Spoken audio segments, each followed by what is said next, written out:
Good morning সবাইকে, কেমন আছো? আমি তো ভালোই আছি। তো আজকে তো বৃহস্পতিবার আর পূর্ণিমাও লেগে গেছে, দোল পূর্ণিমা। আজকে পূজা দিতে তো আমার অনেক সময়ই লাগবে। আমি ঠাকুর ঘরে বসে আছি। তো এই যে দুব্বা, ঠাকুরের দুব্বা, বেলপাতা, তুলসী পাতা এগুলো সব বাঁচবো। পূজার সময় বাঁচতে গেলে বহুত টাইম লেগে যায়, এই জন্য আমি আগেই বেছে রেখে দিই। ফুল তো আছেই, আর কিনেও এনেছে ফুল। তো আজকে ঠাকুরের পায়েও আবির আবির দেবো। তো পূর্ণিমা যেহেতু লেগে গেছে এতক্ষণে, কালকেও দেব ঠাকুরের পায়ে আবির।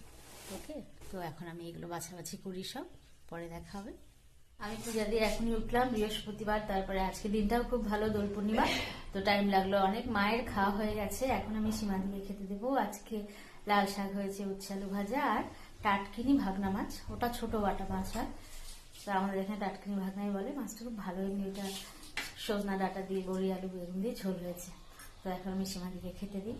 আর ছাদের একটু কাজ হচ্ছে, ওটাও দেখতে যাব।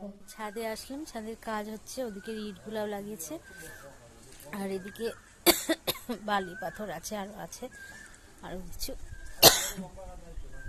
আমার এখনো খাওয়া হয়নি, কাজ এখনো চলবে, বেশ কিছুদিন চলবে।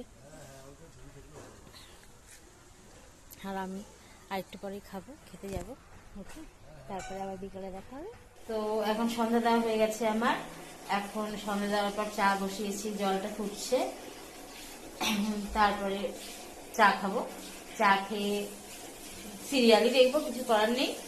আর দেখি রাত্রে একটু ডিমের কারিও বানাতে পারি। মাছটা ছিল, মাছটা অত ভালো লাগেনি আমার রান্নাটা, এই জন্য রাত্রে ভাবছি একটু ডিম করবো।